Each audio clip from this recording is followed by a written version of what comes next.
Halo semuanya, selamat datang di channel ini.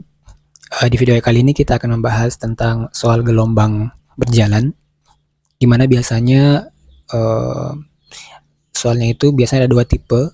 Tipe yang pertama adalah diberikan dulu besaran-besaran gelombangnya, kemudian disuruh untuk mencari persamaan umum gelombang berjalan. Tipe yang kedua itu biasanya adalah diberikan di awal persamaan umum gelombang berjalannya, kemudian yang ditanyakan adalah beberapa besaran-besaran pada gelombang berdasarkan persamaan umum yang diberikan. Nah itu ya. Nah mari kita lihat soal yang pertama. Berikan gambar gelombang yang ini ya.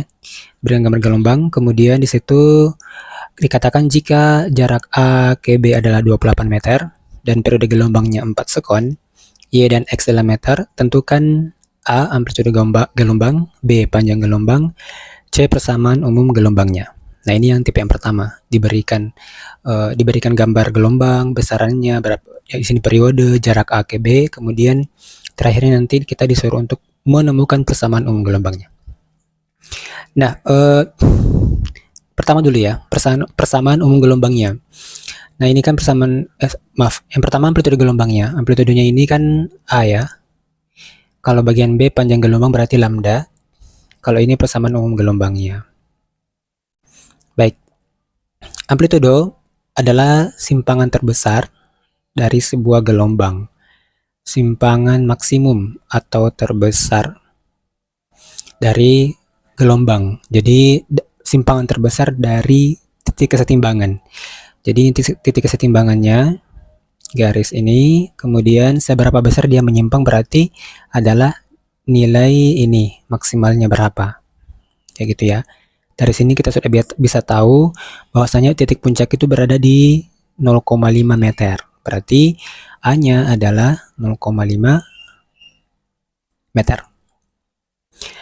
Lambda itu panjang satu gelombang. Satu gelombang itu terdiri dari untuk gelombang transversal ya, itu terdiri dari satu bukit dan satu lembah. Maka dari gambar ini kita lihat satu bukit satu lembah itu berarti dari sini ke sini. Nah ini kira-kira yang tanyakan ini berapa meter ini satu lambda, berapa meter. Nah untuk menghitung lambda maka kita lihat dulu yang diketahui itu dari mana ke mana. Di gambar gelombang ini yang diketahui berapa meternya itu dari mana ke mana. Di sini 28 meter itu ternyata dari titik A ke titik B sini. Nah, kamu hitung berapakah gelombangnya. Dari A ke B itu berapa buah gelombang. Sekali lagi tadi satu gelombang adalah satu bukit dan satu lembah. Berarti ini kita lihat, saya hapus dulu yang merahnya supaya kelihatan. Nah, berarti dari A ke B ini ada, kita hitung sama-sama, satu gelombang, 1,5, 1,75. Karena ini 0,25 sisanya ya. Berarti 1,5 tambah 0,25, 1,75 lambda. Berarti kita tulis 1,75 lambda itu panjangnya 28 meter. Maka 1 lambda berarti tinggal kita bagi saja. 28 per 1,75. Hasilnya 16 meter. Nah, berarti panjang 1 lambda itu adalah 16 meter. Itu dia. Sekarang yang terakhir, yang bagian C, itu ditanyakan persamaan umum gelombang. Kamu harus ingat persamaan umum gelombang, ini harus dihafal, dipahami. Persamaan gelombang itu Y sama dengan plus minus A sin omega T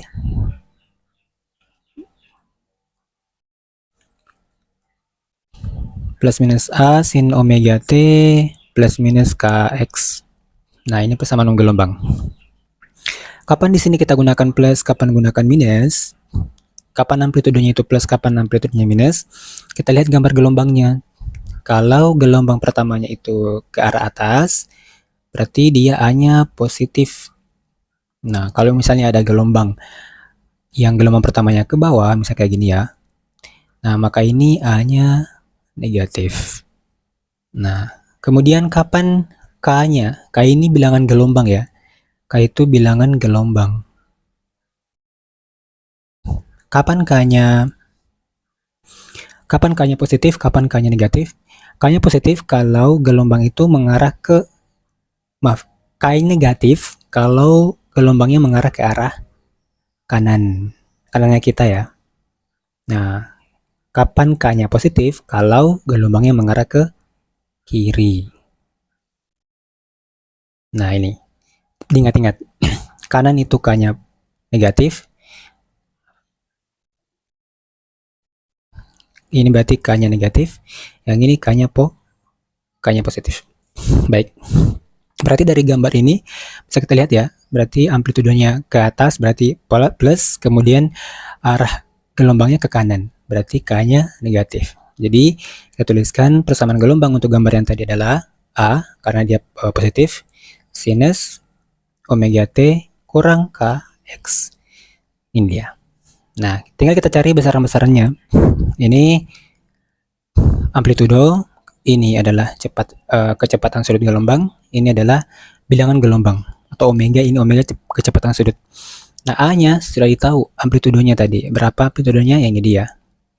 Kita sudah dapat tadi 0,5. Tinggal kita mencari omega dengan K atau bilangan gelombangnya. Rumus mencari omega itu omega sama dengan sini aja ya. Omega sama dengan, boleh pakai rumus 2V kali frekuensi atau juga omega sama dengan 2V per periode.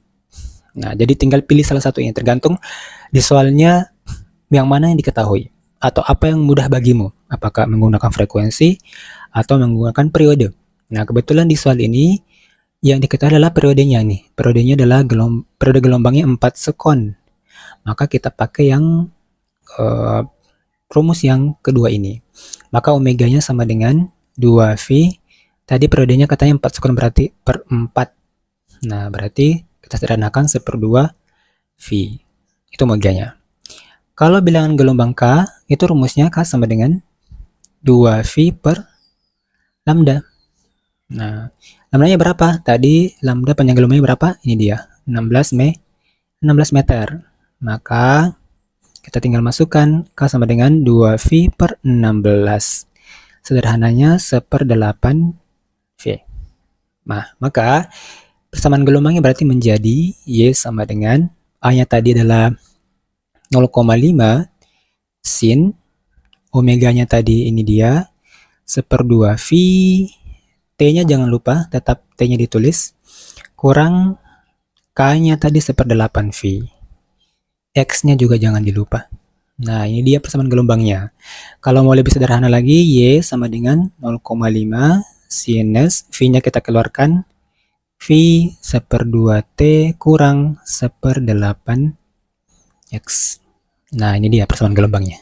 Jadi kita sudah dapat untuk tipe soal nomor 1 yang diketahui adalah beberapa besaran gelombang, kemudian ditanyakan juga adalah beberapa persamaan gelombang, dan ujung-ujungnya juga ada ditanyakan adalah persamaan umum gelombangnya. Nah, ini tipe yang pertama. Baik, kita ke soal tipe yang kedua, yakni diketahui diketahui persamaan umum gelombangnya. Yang ditanyakan adalah beberapa besaran-besaran gelombang. Baik, kita lihat. Untuk menjawab soal yang seperti ini, maka kamu tulis dulu persamaan umum gelombang yang diberikan soalnya. Nah, kita tulis dulu ya.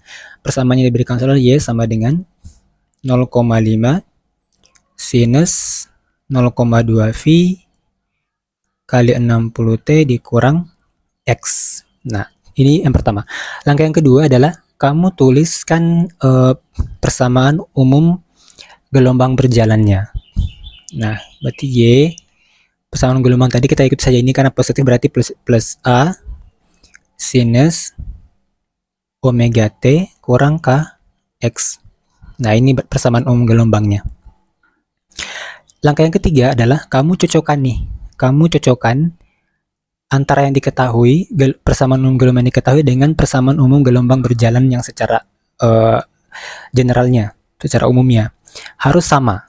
Jadi bagaimanapun soal memodelkan persamaan gelombang berjalannya, maka tugas yang pertama adalah kamu harus menyamakannya dengan persamaan umum gelombang berjalan yang secara umum itu. Nah, kita lihat sekarang apakah mereka sudah sama. ada yang berbeda, yakni di sini ada di luar kurung. Nah, berarti sementara di sini kan tidak ada ya. Tidak ada di luar kurung, berarti yang harus kamu lakukan adalah ini dimasukkan dulu ke dalam kurung.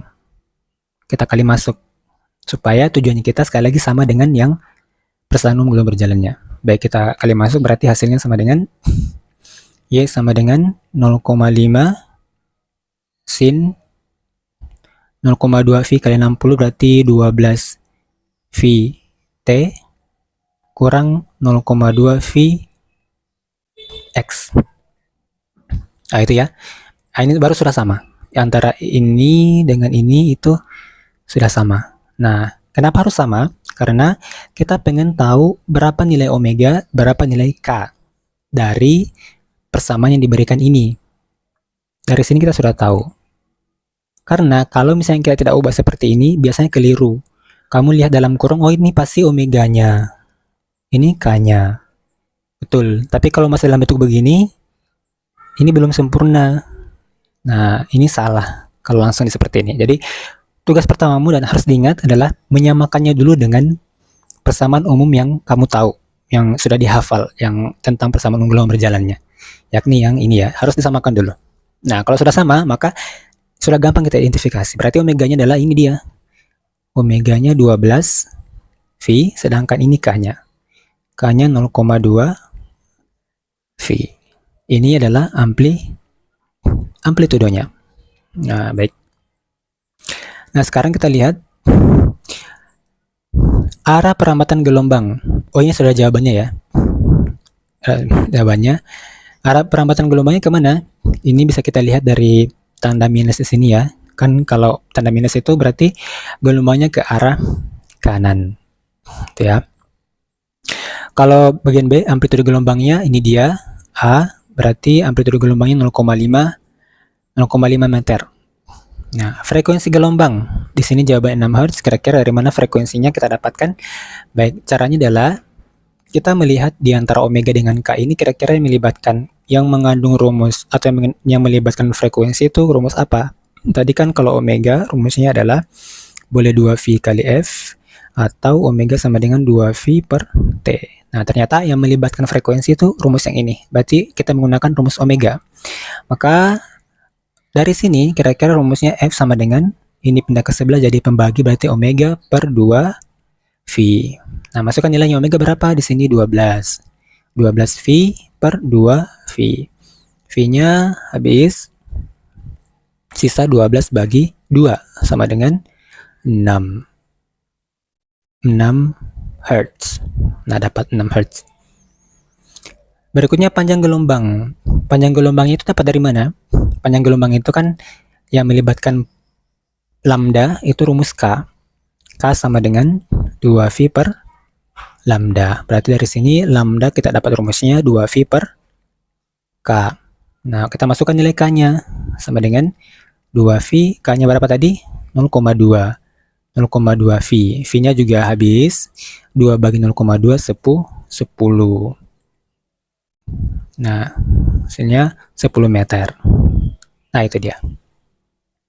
Nah, ini tipe soal kedua. Tipe yang diketahui dulu persamaan gelombangnya, kemudian ditanyakan beberapa besarannya. Nah, itu beberapa soal tentang persamaan tentang gelombang berjalan. Semoga bisa membantu dan sampai jumpa di video berikutnya.